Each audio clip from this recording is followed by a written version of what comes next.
have it here for you now, and I'll read it. This is from Rod Blagojevich. I'm saddened and hurt, but I am not surprised by the indictment, he says. I am innocent, says Blagojevich. I now will fight in the courts to clear my name. I would ask the good people of Illinois to wait for the trial and afford me the presumption of innocence that they would give to all their friends and neighbors. End quote. The PR firm representing the governor, the Publicity agency, will send out alerts and advisories as developments warrant, we're told. The governor is not in Chicago and will be not doing any interviews. He's spending time with his family and kids during spring break. They're asking that we respect their privacy as they are in the happiest place on earth. A Fox weather alert now. Severe storms in the south, possible tornadoes, socking large sections of the country tonight from Florida all the way to Indiana. Look at the storm damage here in Baton Rouge, Louisiana. We're told funnel clouds were spotted just before the storm rolled through, knocking down trees in a local neighborhood. Rick Reichmuth watching two systems, I suppose, right now. Rick? Yeah, this one right here, and they have another one for Sunday. I'll show you that one in a second, but we got to get through tonight. We've had 10 reports of tornadoes today. We'll probably see another 10 at least during the overnight hours tonight. And we have watch boxes, as you said, Shepard, all the way still from Indiana down towards parts of Florida. Some of these are going to include some tornadoes, definitely some very damaging winds that'll knock those trees over, cause power outages, and we'll see some very large hail. One more band here back across Mississippi. You're thinking you're done with it. Not quite so fast. There's going to be one more line that develops, and then this will pull off towards the east. Tomorrow, the Carolinas are going to be dealing with this, and up around Virginia, we could be seeing some severe weather as well. Big-time flooding concerns, though, Shepard. All these counties you see here have flooding. We've seen some rain reports of up to about 12 inches since Monday in across the panhandle of Florida. We had about 10 inches of rain there last week.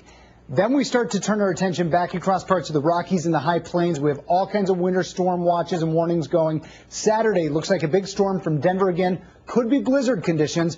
This moves into that same area in the South, Shepard, and Sunday could be a repeat of what we're seeing today. Rick Reichmuth, thanks. Speaking of flooding, those 3 million sandbags in North Dakota and along the river on the other side holding strong tonight. Crews in Fargo still patrolling the Red River, which runs north along the border of North Dakota and Minnesota. We're told the waters are still receding as folks start returning to the area. Folks including hundreds of nursing home residents and inmates at local prisons. But the next challenge is the melting snow from this week's blizzard and the recovery. Officials are already estimating this flooding will end up costing Fargo businesses more than $100 million.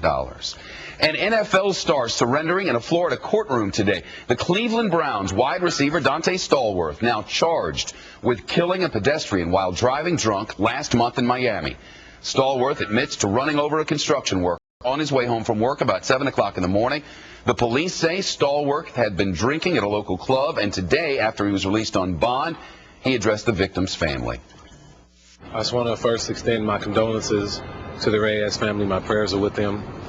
I want to also thank my family and friends who've been with me, supportive, and I have full confidence and faith in the legal process.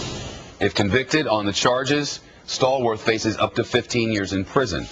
He signed a 7-year, $35 million contract with the Browns before last season. Tragedy today in the foothills of Southern California, San Gabriel Mountains. A young girl killed, a truck driver under arrest. It's the top story on a Fox trip across America. California, an out-of-control big rig on a mountain road crashing into a bookstore in the Los Angeles area. That was after the truck slammed into 5 cars. 2 people killed, including a 12-year-old girl. 12 other people hurt.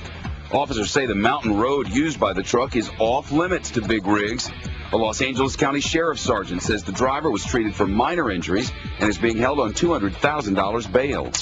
Michigan, an SUV on the receiving end of a hit and run caught on tape as it rolls over 3 times.